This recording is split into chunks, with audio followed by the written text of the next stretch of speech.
নমস্কার, আমি বন্দনা। আমার কিচেনে আপনাদের সবাইকে স্বাগত জানাই। আবারও এসে হাজির হয়েছি মাছ পাতুরির একটি রেসিপি নিয়ে। মাছের ঝোল বা ঝাল আমরা প্রায় রোজই তৈরি করে থাকি নিরামিষের দিন বাদে, তবে এই রেসিপিটি মাঝে মধ্যে ট্রাই করতে পারেন। এখানে আমি 4 পিস সিলভার কাপ মাছ নিয়েছি। মাছ পরিষ্কার করে ধুয়ে নিয়েছি। সবার প্রথমে ম্যারিনেট করার জন্য দিয়ে দিলাম হলুদের গুঁড়ো, স্বাদ মতো লবণ, আর লাগছে 1 চিমটি মতো আদা বাটা, কাঁচা লঙ্কা বাটা, আর লাগছে কলা পাতা। কলা পাতা দেখেই বুঝতে পারছেন আজ তৈরি করব মাছ পাতুরি। আমি খুব সহজভাবে তৈরি করছি। লবণ, হলুদ ও মশলা মাছে বেশ ভালো করে মেখে নেব। এভাবে 10 মিনিট রেস্টে রেখে আমি কড়াইতে তৈরি করব। কড়াইতে বেশ ভালো করে কলা পাতা বিছিয়ে দেব।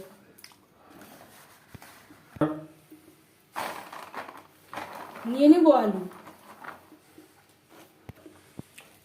একটা রসুন আমি থেতো করে নিয়েছি,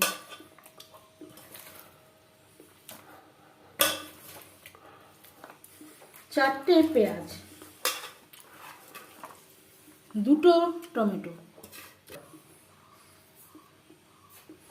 স্বাদ মতো লবণ। আগে একবার লবণ ব্যবহার করেছিলাম, সেটা মাথায় রাখতে হবে। পরিমাণ মতো হলুদের গুঁড়ো, ঝালের জন্য 1/2 চামচ রেড চিলি পাউডার, আদা বাটা, কাঁচা লঙ্কা বাটা, কাঁচা সরষের তেল,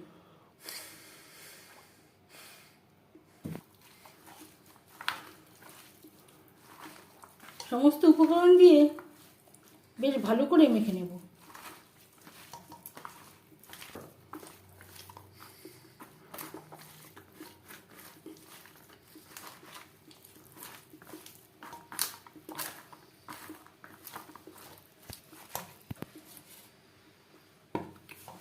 পাঁচ মিনিট ধরে বেশ ভালো করে মেখে নিয়েছি।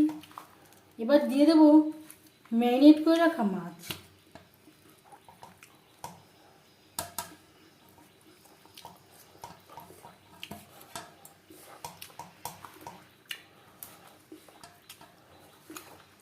এইভাবে আলু দিয়ে কভার করে দেবো, আর দিয়ে দেবো ম্যারিনেশনের বাকি মশলাটা।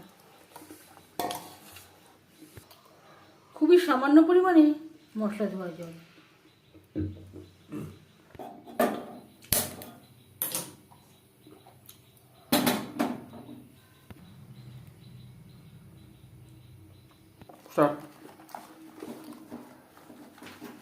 কলা পাতা দিয়ে আবারও কভার করে দেব। প্রথম 5 মিনিট হাই ফ্লেমে রান্না করে নেওয়ার পর গ্যাসের ফ্লেমটা একেবারে লোতে করে দেব। এইভাবে ঢাকনা চাপা দিয়ে 30 থেকে 40 মিনিট পর্যন্ত রান্না করব।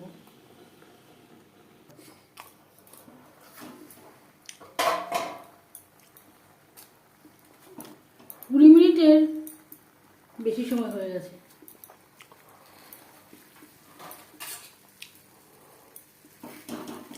এভাবে একটা চামচের সাহায্যে একটু উল্টে পাল্টে দেবো।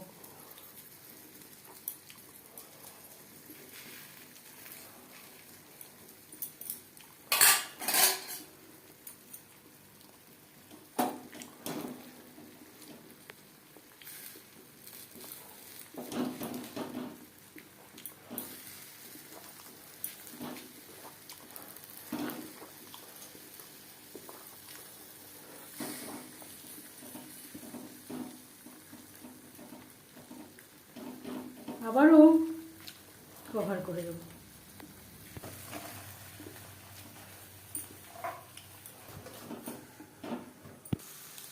40 মিনিটের বেশি সময় হয়ে গেছে। পাতুরি ঠিকঠাক তৈরি হয়েছে কিনা বুঝবেন কীভাবে? আলু সেদ্ধ হয়ে গেছে। এই পর্যায়ে বুঝে নিতে হবে পাতুরি রেডি। গ্যাসের ফ্লেমটাকে বন্ধ করে দেব। আরও 10 মিনিট ঢেকে স্ট্যান্ডিং টাইমে রাখবো। 15 মিনিট আমি স্ট্যান্ডিং টাইমে রেখে দিয়েছিলাম। পাতুরি সার্ভ করার জন্য রেডি। পাতুরির রেসিপিটি কেমন লাগলো অবশ্যই জানাবেন কমেন্টের মাধ্যমে। যদি এই রেসিপিটি ভালো লেগে থাকে লাইক করবেন, শেয়ার করবেন, সাবস্ক্রাইব করবেন আমার চ্যানেলটিকে। বেল আইকনটা প্রেস করে দেবেন। যখন আমি নতুন ভিডিও আপলোড করব তার নোটিফিকেশান সবার আগে আপনার কাছে পৌঁছে যাবে। আপনারা সবাই অনেক অনেক ভালো থাকবেন। এই ভিডিওটি দেখার জন্য ধন্যবাদ।